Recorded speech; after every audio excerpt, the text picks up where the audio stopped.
Buenos días. En primer lugar me voy a presentar. Soy Ángel Gil, vicepresidente del CEL. Y bueno, pues yo voy a ser el encargado de presentar a los ponentes de este bloque. Llevamos toda la jornada oyendo hablar del dato y la cantidad tan ingente de datos que manejamos. Y en ese entorno, las soluciones cognitivas suponen una plataforma fantástica para dotarnos de herramientas de desarrollo de nuestras cadenas de suministro que las lleguen a hacer más inteligentes, más ágiles y más orientadas al cliente, que al final es lo que tenemos que centrar nuestros negocios. Bien, en este ámbito contamos con Javier Arbex, que es IBM Watson Supply Chain, y nos va a hablar de la inteligencia artificial, el presente y el futuro de la inteligencia artificial. Así que antes, os comento que Javier es ingeniero industrial, ha sido director de logística en Jacobs Suchard, en Kraft Foods en España, director de operaciones en Excel Logistics, Iberia y director general en Sonepar Ibérica. Actualmente es especialista en cadena de suministro en la división Watson Supply Chain de IBM y previo a su ponencia tenemos un vídeo que cuando queráis podéis proyectar. So the whole world is talking about AI. Big, bold promises like... It's going to solve unsolvable problems. You don't find life on Mars. But here's the thing.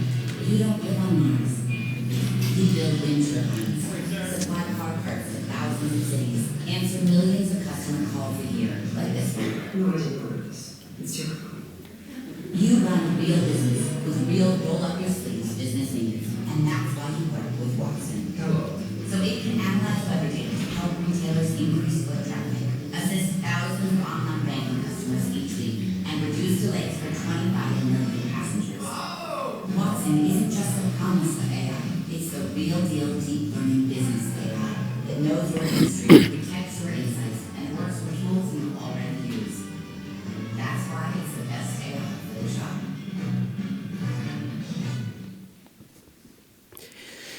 Muy bien, buenos días. Siempre que ponemos este vídeo u otros parecidos, hay un grupo del público que pregunta ¿y quién es el tal Watson? Creo que hay que dar aquí para aclararlo y... No, es este. Y desde el principio dejarlo ya para todos ustedes claro, no es ni el compañero de Sherlock Holmes ni la jovencita que se popularizó con la saga de Harry Potter. Es Thomas Watson, que fue presidente de la IBM, el primer gran presidente de IBM entre 1914 y 1552. Fallecería pocos años más tarde, pero en ese momento le sustituiría su hijo, también Thomas Watson Jr. Esto se hacía en las multinacionales tiempo atrás, como se hace en los reinados, se podía suceder. Y estuvo al frente de la organización hasta 1974, es decir, una buena pila de años en la que los Watson hicieron de la compañía de IBM pues un germen de lo que es hoy, ¿verdad? Bueno, vamos a intentar no dar por sentado que todos estamos un poquito en el mismo nivel y desde luego habréis visto aquí, pero también en la calle y en los periódicos, que hay un barullo tremendo alrededor de la inteligencia artificial. Se habla de inteligencia artificial, de redes neuronales, de aprendizaje automático, de reconocimiento de patrones. Se mete todo un poco en un bollo y con tal de que digas 3 o 4 cosas de estas en la misma frase, ya se asume que más o menos estás en el rollo, ¿verdad? Entonces, esto quizá lo que conviene es sentar algunos fundamentals para que nos podamos mover, y aunque no sea estrictamente una cuestión logística, yo creo que entra dentro de la profilaxis que requiere el ejercicio, ¿no? Lo primero que tendríamos que decir es que es difícil definir la inteligencia artificial. ¿Y sabéis por qué? Pues porque es bastante difícil definir la inteligencia. ¿Hay entre alguno de vosotros algún psicólogo? Levante la mano si es tan amable. Nada, ni uno. Bien, hoy estamos sin psicólogos, entonces lo tengo que hacer yo todo. En este momento, la teoría de la inteligencia más en uso es la que establece un tal Howard Gardner, es un profesor de la Universidad de Harvard, psicólogo, que establece la teoría de las inteligencias múltiples, ¿no? Él dice que nosotros no tenemos una inteligencia, sino que tenemos varias. Tenemos una lógica, otra lingüística, otra musical, una espacial, una cinestésica, otra interpersonal, otra intrapersonal, en fin, 7. Por lo tanto, ya es una cosa bastante compleja, incluso para los humanos, entender lo que es la inteligencia, ¿verdad? Pero nosotros, para salir del paso, vamos a intentar sacar un máximo común divisor de todas las posibles definiciones que hay y nos vamos a quedar con esta idea. Atentos.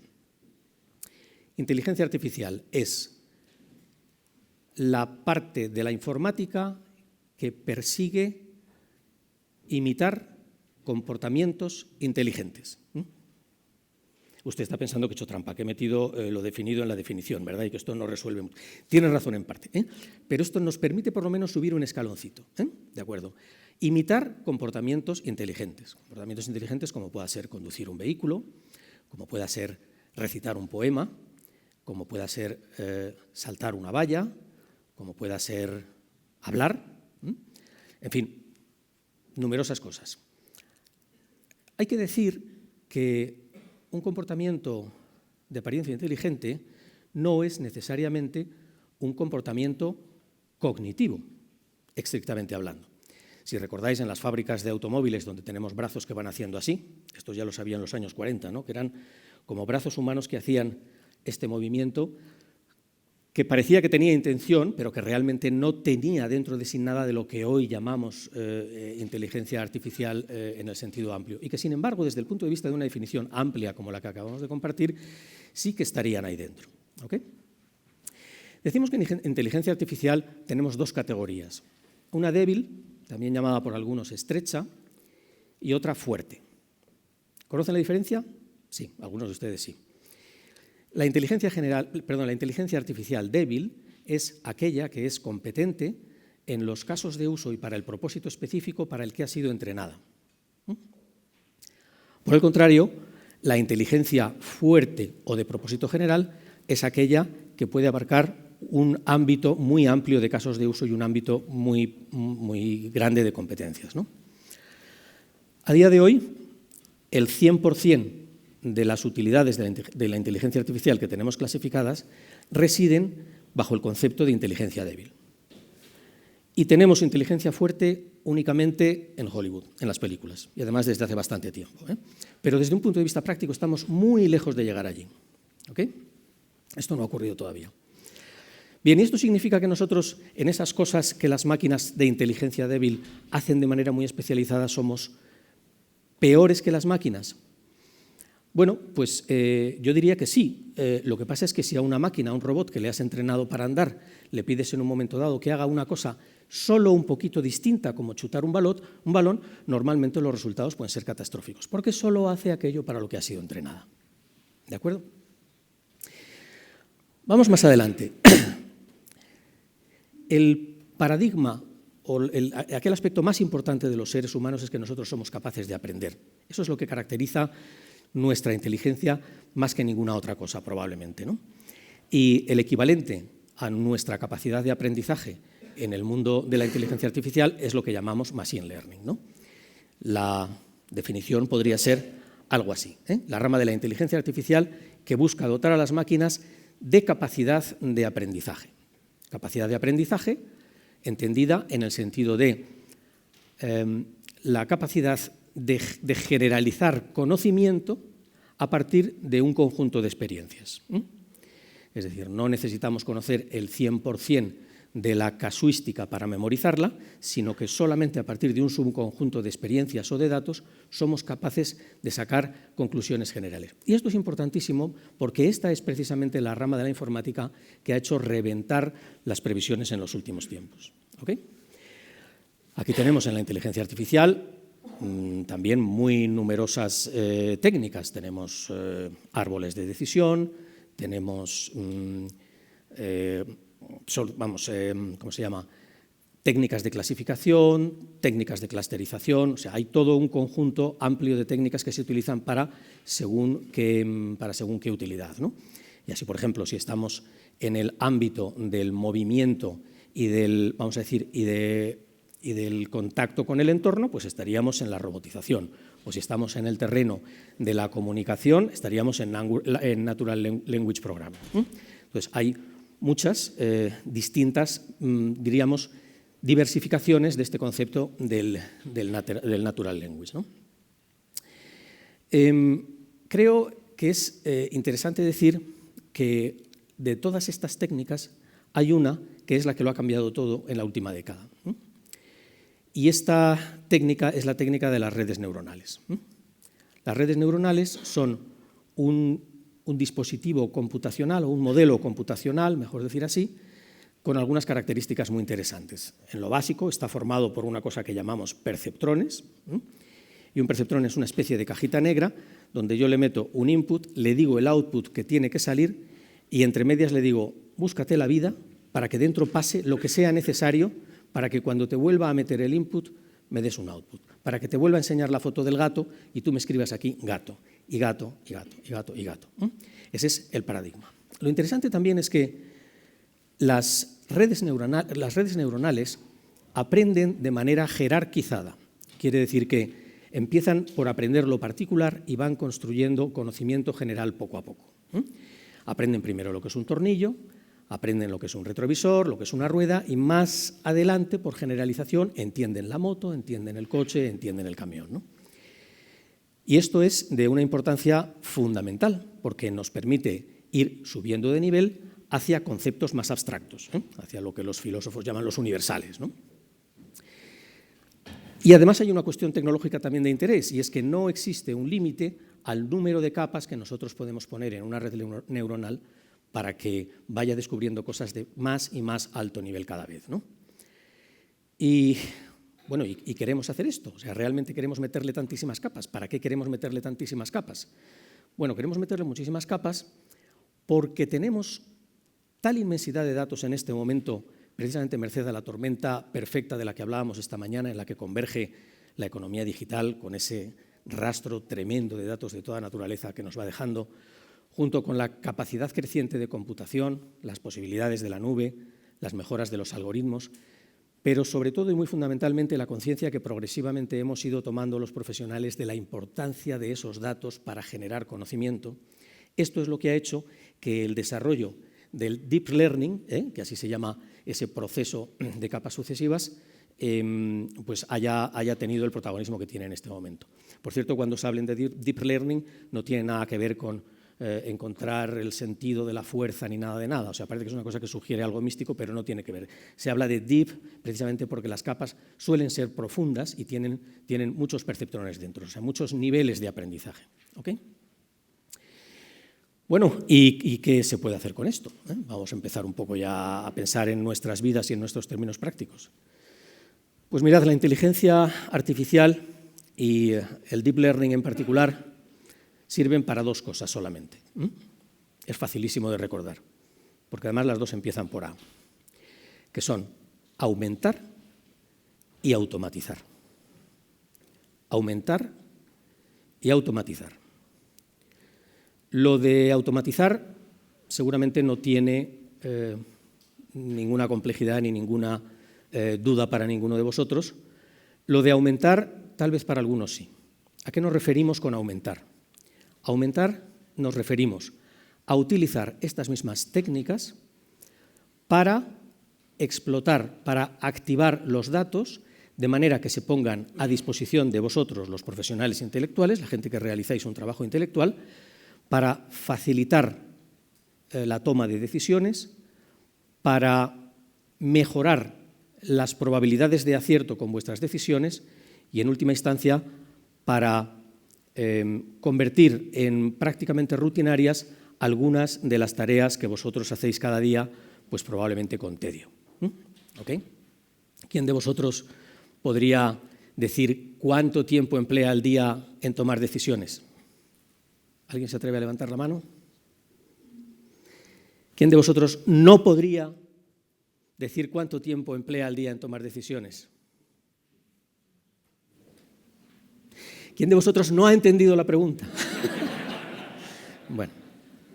Bueno, está bien. La pregunta es muy torcida porque si vosotros sois normales, que me da la impresión de que la mayoría, sí, todos sí, os pasará como a mí, y es que termino el día y no estoy seguro en qué he empleado mi tiempo. empecé mi día con una lista de 10 cosas, entre ellas había que tomar 3 decisiones importantes, informadas, comunicadas, etcétera, etcétera. Al final de mi día, esos 10 asuntos siguen en la lista.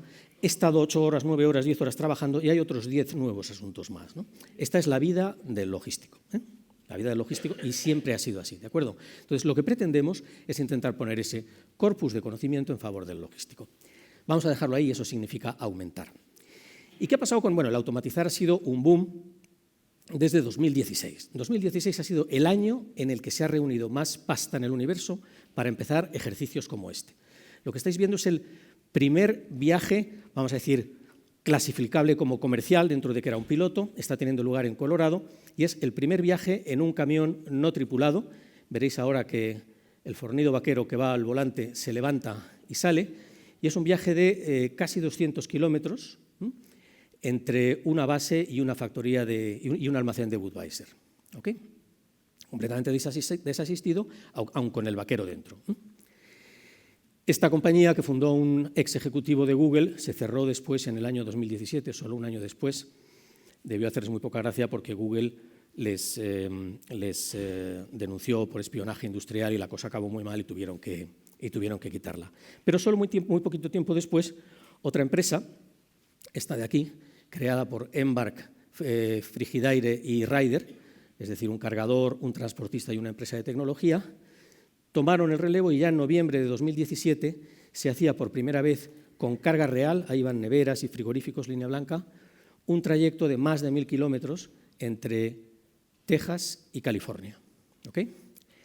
Es interesante que en todos los ejemplos que se están haciendo de transporte de gran tonelaje, parece claro que el paradigma que va a funcionar sí es el de un vehículo, vamos a decir, autogobernado, en principio, pero en ningún caso se plantea que el trayecto completo sea autogobernado. Lo que se está planteando es que la parte de conducción automática sea la de la autopista, esa que tiene, entre comillas, menos problemas o menos casuísticas posibles de sorpresa, si se compara con lo que pudiera ser un transporte urbano, unas carreteras locales, etcétera, etcétera. Y por esto, en la forma en la que están trabajando, es decir, hagamos la autopista exclusivamente en modo automático y retiremos el piloto automático en el momento en el que salimos de la autopista y empezamos a hacer el resto de nuestros recorridos, ¿no? Obviamente, no se os escapa que en aquellos países donde las distancias son enormes, esto permite multiplicar enormemente la capacidad de rodar de un conductor. Ya sería solamente en España. Y fijaos la implicación que esto tendría desde el punto de vista de tacógrafo, el que se considerase que cuando el conductor está sentado en el asiento del copiloto, eso no cuenta como tiempo de conducción. Ahí el potencial que hay directamente, a mí me gusta todo convertirlo a cifras al final. Pues si el transporte es un 2,9% del PIB y el PIB es 1,2 billón, 1 billón de los gordos, de los españoles, pues esto quiere decir que más o menos estamos hablando del orden de 30.000 millones, 30.000 millones, de los cuales un tercio es aproximadamente mano de obra. ¿Okay? Si hay la posibilidad de duplicar, por decir algo, la eficacia de esa mano de obra, pues ya estamos viendo que solamente en esto, que lo tenemos a muy pocos años vista, hay una economía y una mejora, no quisiera llamarlo un ahorro, pero sí por lo menos un incremento de productividad del entorno de entre 5 y 10.000 millones, ¿no? Por tener un orden de dimensión.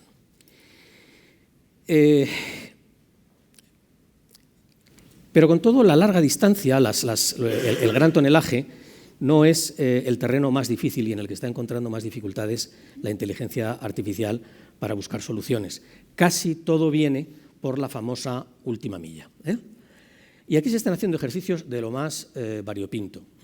Yo soy bastante malo intentando apuntar a las startups que van a triunfar y a las que no.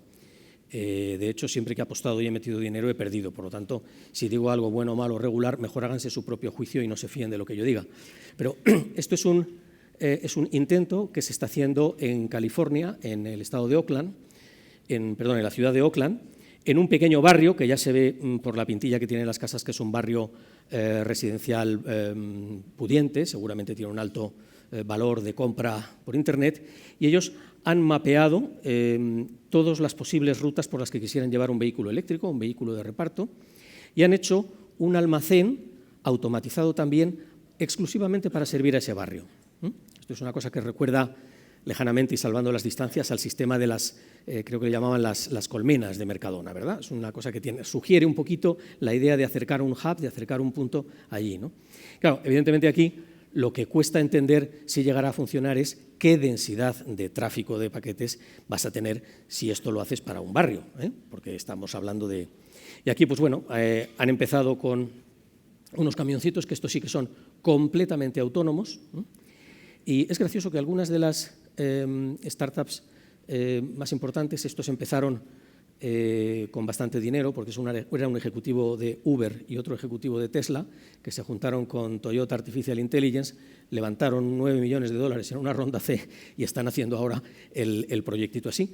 Pero no sé si es que se lo han olvidado o que todavía no lo han implementado, el pequeño detalle de que cuando llegas a casa de la señora Robinson, probablemente la tienes que llamar por teléfono, pero si la señora Robinson no está, nadie le baja el paquete desde aquí. O sea, esto es muy parecido al final a una de estas casillas de conveniencia que tenemos de correos o de cualquiera de los sitios de conveniencia, ¿no? En cambio, muy agudos, otros partners le están intentando dar otra solución. Ford, por ejemplo, ha inventado este mecanismo que es bastante peculiar. En un momento dado, cuando llegan al sitio, aparece un saltamontes verde y que es capaz, como verán, de esquivar el patinete y de dejar delicadamente el paquete a la puerta de la señora Robinson.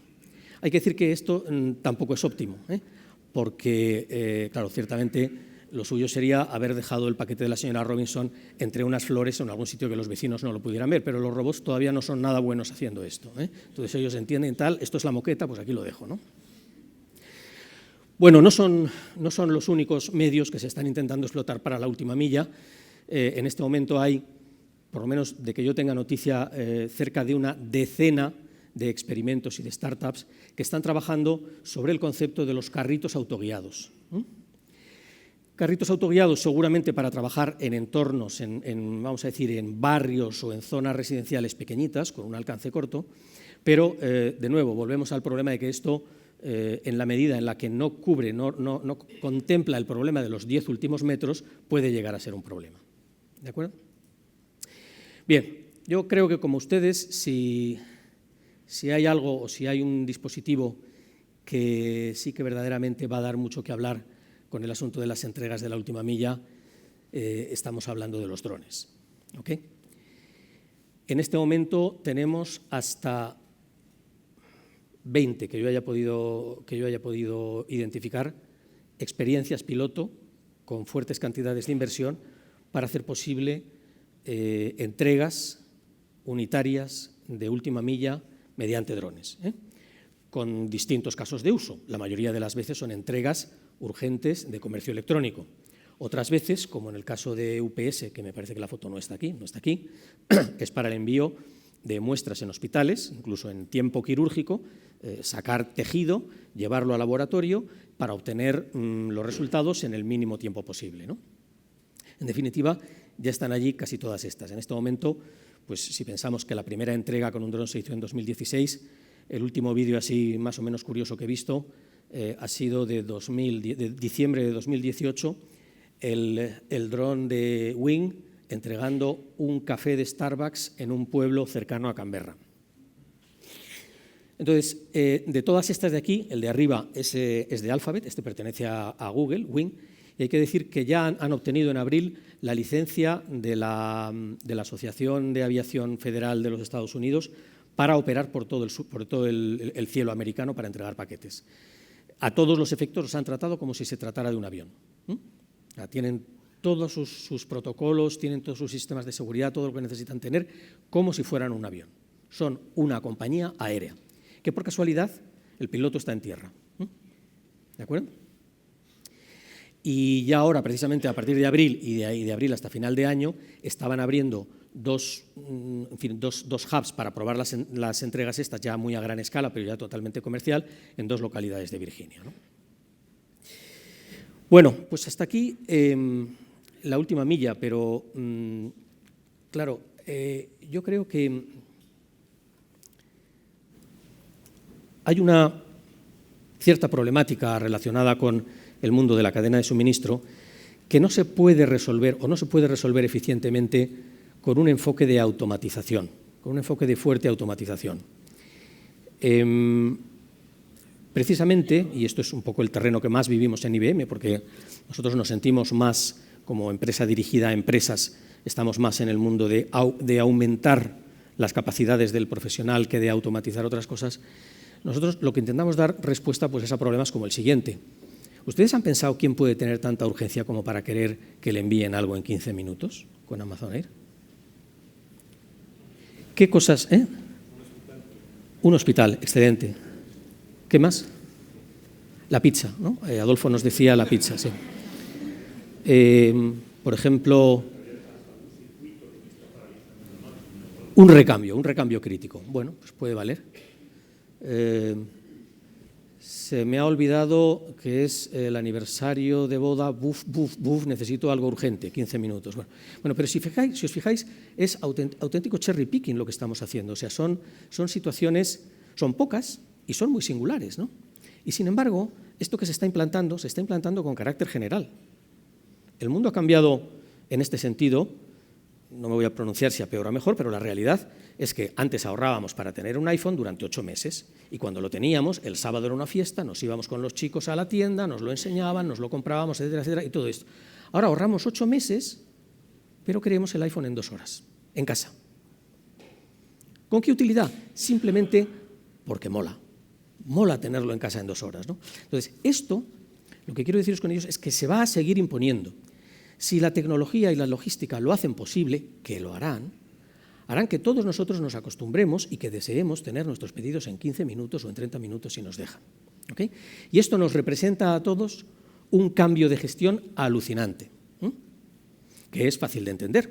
Yo recuerdo que allá por los años 80 lo que nos decían nuestros profesores de logística es: mira, tú tienes que eliminar almacenes y centralizarlo todo en un sitio porque de esta manera disminuyes los stocks de seguridad. ¿Verdad que sí?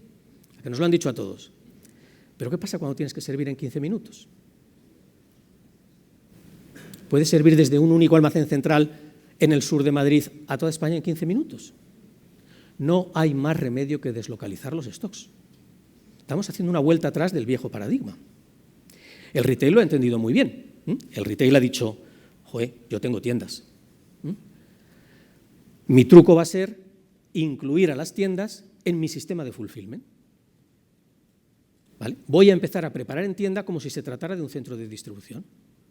Ok, eso está pasando, digo, en el retail, pero está pasando también fuera del retail y en empresas B2B. Lo que pasa aquí, se han encontrado con que ya tenían la solución prácticamente puesta en marcha.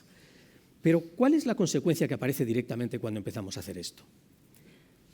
Si yo me doy cuenta de que puedo servir un pedido online desde aquí a cualquier punto de España, tendré que decidir desde dónde es más barato servirlo, ¿verdad? Con lo cual me estoy encontrando en la situación de tener que tomar decisiones en tiempo real acerca de cuál es el punto más idóneo para el servicio. Pero no solamente está ese factor, es que resulta que a lo mejor en esta tienda los pobrecillos, pues, en fin, son personas mayores, son un poco torpes, se les da fatal lo de preparar pedidos, no están muy preparados, y hay otra tienda de aquí que lo hace mucho mejor, aunque es un poco más cara. Hay que tomar ya en consideración más elementos. Pero es que a lo mejor lo que más me interesa de todo es mandarlo desde aquí, porque aquí tengo un montón de stock que se me va a hacer obsoleto, que lo voy a tener que descontar un montón para sacármelo de encima, lo cual es de alguna manera un coste presunto, un coste futuro que voy a tener. Pero es que además resulta que el tío que mejor me hace los portes de todos los lados, pues es uno de aquí.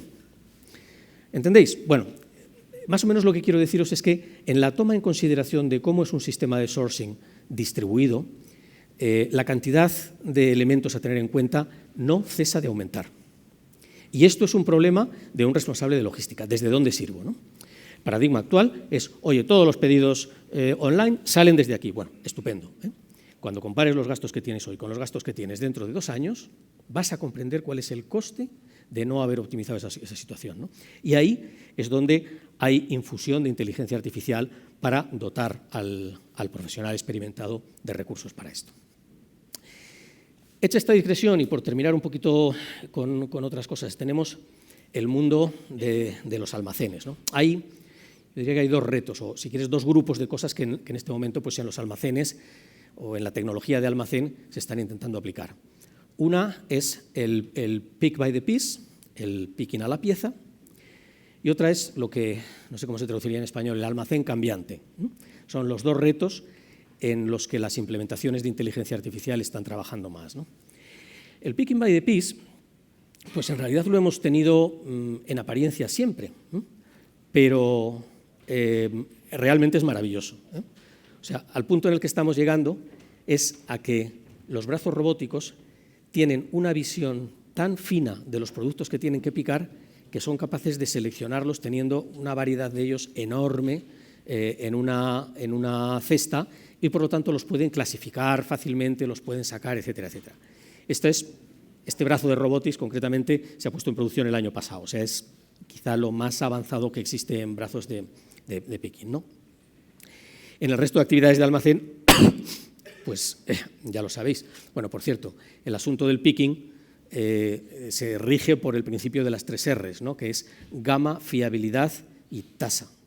En español ninguna empieza por R, pero bueno, range, reliability and rate, que quiere decir que necesitamos combinar. Si somos capaces de leer una gama enorme de productos para hacer picking a la pieza, pues eso exige tiempo y capacidad de cómputo. La fiabilidad, claro, necesitamos afinar muchísimo con el entrenamiento para ser capaz de no confundir la cajita de Colgate con la cajita de Vinaca. Y por último, la tasa. En la tasa todavía no se ha llegado lejísimos. Estamos en puntos donde este picking a la unidad todavía no mejora el humano, pero estamos cerca de conseguirlo ya. ¿Okay? La parte del producto a hombre está teniendo ya varias aplicaciones maduras. Lo que estáis viendo aquí es el almacén de Ocando en Aberdeen, en Reino Unido. Es un pure player de alimentación que ha hecho una variante de almacén móvil en el que no hay humano ninguno por ninguna parte, salvo precisamente para el último momento, para el momento del picking por unidad. Las cestas viajan hacia el puesto de picking y en este momento están testando de manera dual el picking del humano con un picking automático asistido por un brazo parecido al que veíamos anteriormente, ¿no? Este almacén, que tiene el tamaño de varios campos de fútbol, trabaja con 250.000 referencias. Y una de las cosas más interesantes que podremos ver en los próximos meses es cómo va vamos a decir, la curva de aumento de pedidos, porque bueno, está fortísimamente sobredimensionado. Estos almacenes no es fácil irlos haciendo crecer, los tienes que invertir para un caso de negocio que tú has inventado y luego esperar a que las cosas fluyan hacia adelante. En los casos de picking más tradicional, que son a los que quizá estemos más acostumbrados por aquí, pues aquellos en los que típicamente era hombre a producto, pues incluso estos están asistidos con las carretillas, otras paletas ya guiadas hasta hombre y haciendo una especie de híbrido de 2 sistemas, ¿verdad? La carretilla sigue de manera guiada el curso de preparación que hubiera seguido un hombre que la empujase, se la lleva hasta un picker que está quieto en un momento dado y sigue adelante. En pocas implantaciones de producto a hombre interesantes. Les traigo lo único que me he encontrado reciente y visible únicamente porque me ha hecho mucha gracia por el movimiento. Iba a decirles producto a hombre, pero quizá debía haber dicho avestruz a hombre, porque fíjense, el movimiento es muy curioso cómo aprovecha la parte de atrás del cuerpo, toda la parte de motorización, para coger inercia y para funcionar. Aquí tenemos un avestruz que está desmontando un palet y otro que está montando otro palet, ¿no? Yo creo que esto es un intento que, bueno, no me atrevo a decir si tiene mucho recorrido o no, porque ya les he dicho que yo apuesto fatal, pero de primeras parece que la mayoría de los tiros no iban por ahí. Muy bien, pues ahora en que se pare ya está. No digan que no tiene gracia el avestruz.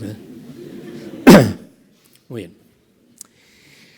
Bueno, entonces me he dejado para el final una parte que es muy importante y que yo la tengo como algo que a mí me ha interesado desde los comienzos de mi profesión y que, si recuerdan, en la presentación de Adolfo aparecía en uno de esos cuadros de donuts como, creo recordar, que una de las áreas que más interesan a los logísticos para el futuro, que era el área de planificación de la demanda, el área de planificación. donde parece que hasta el 45% del interés demostrado por los ejecutivos estaba en ese área. Yo me imagino que si hiciéramos aquí un pool, la situación no sería muy distinta para ustedes. Si uno pudiera mejorar una sola cosa, una sola, de las que ocurren alrededor, vamos a decir, en los trozos de la cadena logística de los que ustedes sean responsables, estoy bastante seguro de que en torno a la mitad, por lo menos, dirían, mira, yo necesitaría mejor planificación, necesitaría mejores previsiones, mejor demand planning, mejores NOP. ¿Okay? Y aquí lo que tengo que decirles, pero por favor les invito también a que completen este conocimiento con la lectura y con la investigación que puedan hacer. Aquí lo que les puedo decir es que en realidad el futuro lo llevamos ya detrás. A partir de la creación de un tipo especial de redes neuronales que se llamaban redes neuronales recurrentes y de una particularización de estas que se llamaban las long short term memory, se creó un hype muy grande alrededor de que podrían servir para hacer pronósticos prácticamente infalibles, ¿no? La realidad es que se ha visto que no. Se ha visto que no. ¿Esto qué es? Bueno, me lo voy a saltar porque esto es Alibaba. Bien. Se ha visto que no. Esto que tienen delante es un trabajo que hacen en el International Institute of Forecasting, que es una fundación que la dirigió un griego, un chipriota, Spiros Makridakis, que es uno de los hombres de referencia en el mundo del forecasting, y es un señor que todos los años coge el estado del arte con todos los métodos de pronósticos y los pone a competir, ¿no? Hay 3.000 y pico series correspondientes a todos los sectores, etcétera, etcétera, y se trata de encontrar evidencias sostenibles en el tiempo de que los sistemas basados en deep learning han superado ya a los métodos tradicionales estadísticos, ¿no? Y la respuesta hoy por hoy es que no lo han hecho, no lo han hecho, o por lo menos no lo han hecho ni siempre ni consistentemente, ¿no? Esto que tienen aquí es una tabla en la que se pone el SMAP. El SMAP es la medida estándar más aceptada, vamos a decir, en la comunidad para medir, es el Mean Average Percentage of Error, ¿no? Es una medida del error al final, y la S viene de simétrico, ¿no? Y entonces, aquí ya lo que estamos viendo es que algunos de los métodos característicos que ya veníamos usando antes de los 70 tienen errores menores que los que ofrecen en este momento las redes neuronales muy entrenadas, ¿no? Hay excepciones a esto. Sí que se han conseguido pronósticos de extraordinaria exactitud, pero para periodos, para el next period, para lo que es el periodo siguiente, ¿no? Para conseguir mejorar en esto hay un problema, ¿no? Hay un problema muy ligado a la inteligencia artificial que se llama el overfitting. ¿Alguien ha oído hablar de overfitting? Un poquito. Cuando entrenas una red, básicamente tú lo que le vas dando es ejemplos, y ejemplos, y ejemplos, y ejemplos, y ejemplos, y ejemplos, y le vas dando flexibilidad. Y entonces la red va intentando crear progresivamente un modelo que reproduce el output que tú le has dicho que tiene que dar con esos inputs, ¿verdad? ¿Qué pasa? Llega un momento en que la red neuronal empieza a memorizar y pierde capacidad de generalización. O si quieres un poco también dicho en lenguaje de modelización, empieza a modelizar el ruido de la serie. ¿Okay? Entonces, hay a partir de un cierto momento en el que no conseguimos que las previsiones den mejores resultados. Y estamos ahí, ¿no? Hay fórmulas de progreso, o sea, ciertamente hay una posibilidad que es, vamos a meter más datos en la correlación, porque a lo mejor nuestras previsiones mejorarían si metiésemos algún tipo de indicador, voy a inventarme algo, del estado de ánimo de los empleados de la empresa. ¿Okay? Ya que tenemos tantísimos datos de todo, vamos a meterlos todos en la olla. Oye, y malo será que alguno no tenga una cierta correlación con el resultado que queremos obtener, ¿verdad? Con esto hay que ser cuidadoso, por dos motivos. Lo primero, porque el ROI incremental que nos puede dar ese poquito más de precisión puede no estar muy justificado. Y lo segundo, porque como todos ustedes saben, y si no lo saben les ruego que lo sepan, correlación no es lo mismo que causalidad. Correlación no es lo mismo que causalidad. Lo explico con un ejemplo. Hace unas semanas ha salido en Business Week un infográfico muy divertido que trata de explicar esto. Este es un periodista que está permanentemente dando la brasa con este asunto de correlación, causalidad, etcétera, etcétera. Y ha sacado algunas de bueno, vamos a decir, de las peores ejecuciones que se han hecho con estos. Una de ellas pues es que unos matemáticos hicieron un ejercicio de correlación entre el número de usuarios de Facebook y la prima de riesgo en Grecia en sus peores tiempos, ¿no? Con lo cual se llegó a publicar que probablemente la prima de riesgo en Grecia venía provocada de alguna manera por el incremento de los usuarios en Facebook. De manera parecida, se vio también que había una correlación muy estrecha entre la inversión en I+D en los Estados Unidos y el aumento de la capa de ozono. Entonces llegó a decirse que eran los científicos los que estaban provocando la capa de ozono, ¿no? O sea, entonces estas tonterías hay que tener cuidado porque en un momento dado podemos encontrarnos con una correlación que nos lleva a algún tipo de error, ¿no?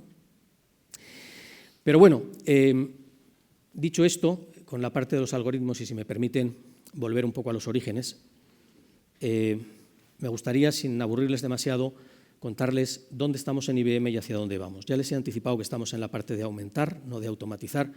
Nosotros, desde que abandonamos nuestra expertise electromecánica, cuando se dejaron de utilizar tarjetas perforadas, nos dedicamos más al brainware y menos a los brazos mecánicos. El punto en el que estamos nosotros es en intentar extraer conocimiento químicamente puro de los mensajes y de las cosas que hay debajo de las palabras. ¿Por qué? Porque ciertamente el lenguaje es el vehículo en el que ocurren las cosas más sofisticadas de nuestra inteligencia. Por lo tanto, entender bien el lenguaje, procesarlo, transmitirlo, es, con toda seguridad, una de las cosas que más hará avanzar a la sociedad con el uso de estas tecnologías, sin que podamos ver una automatización aparente de ningún proceso. El proyecto en el que invertimos y que nos está empujando en este sentido, pues es una cosa bastante gamificada.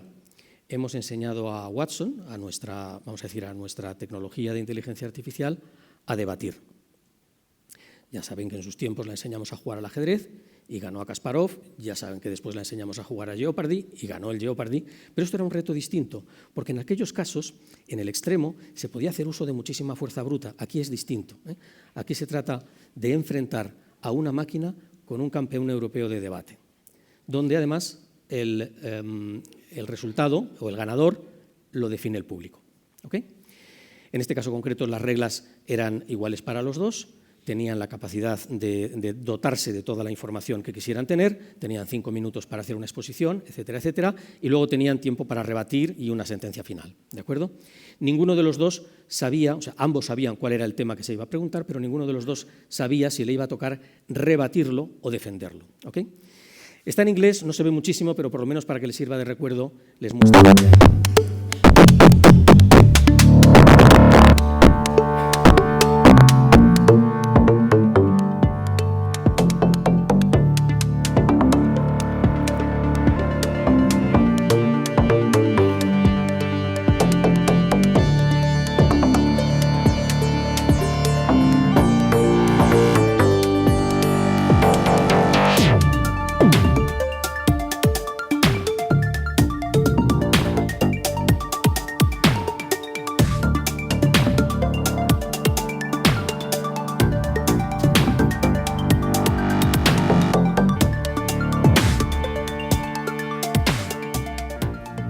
Giving opportunities to the less fortunate should be a moral obligation of any human being, and it is a key role for the state.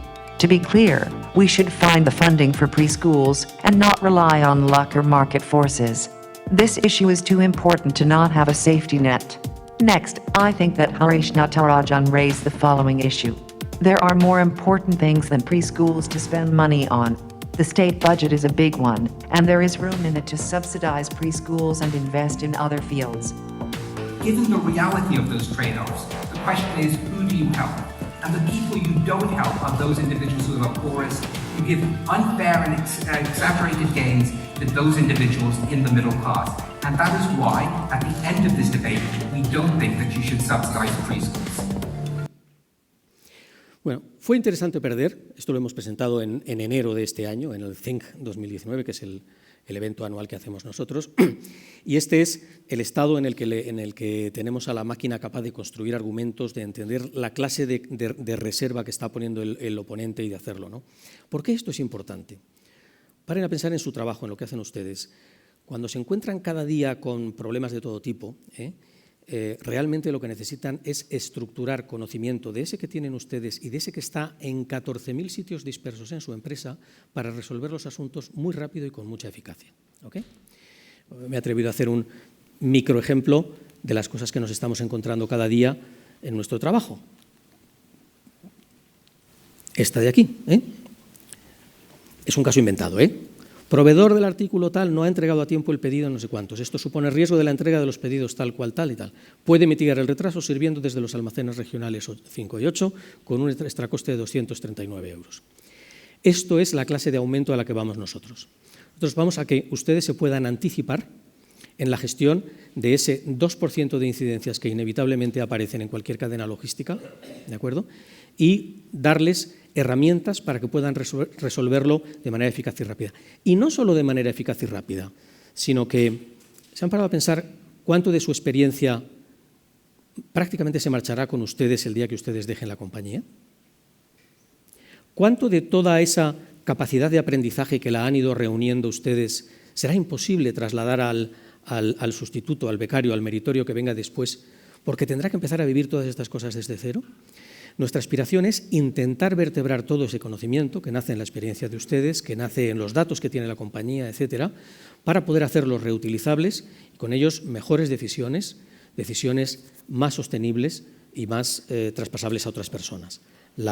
Diría que la nueva familia de soluciones Watson Supply Chain que estamos presentando en el mercado y que son todavía primeras versiones, no son perfectas, son un primer paso en la línea de ayudarles a ustedes a recoger todo este conocimiento, desde luego que entrenado para las casuísticas especiales de sus negocios y para empezar a hacer algunos de sus procesos, de sus pains, como dicen los cursis, más llevaderos. ¿Okay? Y con todo gusto, si el asunto les atrae y creen que puede tener algún interés o por lo menos les despierta curiosidad, no dejen de apuntar su nombre en el stand, que estaremos encantados también de decirles más cosas. Por último, y creo que me estoy pasando de tiempo ya, ¿verdad? Final. Pues me dijo un amigo que gracias a Dios la inteligencia artificial no conseguiríamos imitar la intuición. Yo le dije, pues menos mal, porque la intuición no es una buena consejera en los negocios habitualmente. Él dijo que sí, que no. Le planteé este dilema que ustedes, como son la mayoría de ustedes jóvenes, no recuerdan. Es el dilema de Monty Hall, una especie de concurso que aparecía en un programa americano que se llamaba Let's Make a Deal. El concursante que llegaba hasta la final era enfrentado a 3 puertas. Detrás de 2 de ellas había una cabra, detrás de la otra había un Ferrari. Y le decía, puede usted elegir una puerta. El señor elegía una puerta, la que quisiera, imagínese la del medio, y entonces Monty Hall le decía, fantástico, ha elegido la 2, creo que es una buena elección, voy a ayudarle. Abría la 3 y le decía, aquí hay una cabra. Así que usted ha elegido bien, porque si hubiera elegido la 3 hubiera perdido. ¿Qué quiere hacer? ¿Mantener la puerta 2 o cambiar a la puerta 1? ¿Ok? ¿Qué hacía la gente? ¿Quién cambiaría a la puerta 1? ¿Quién se quedaría en la puerta 2? Bueno, los que se cambian a la puerta 1 tienen un 50% de probabilidades más de ganar el Lamborghini o el Ferrari. No voy a explicar esto, ni siquiera en el rato del café, pero se lo dejo para que lo piensen y para que estén conmigo en que la intuición no siempre es una buena consejera. Acabo ya. Al final, no teman a la inteligencia artificial, está ya sujeta a grandes códigos de conducta y al final, después de todo, los que marcan la diferencia y los valores verdaderamente diferenciales no son las máquinas, sino que son ustedes. Muchísimas gracias.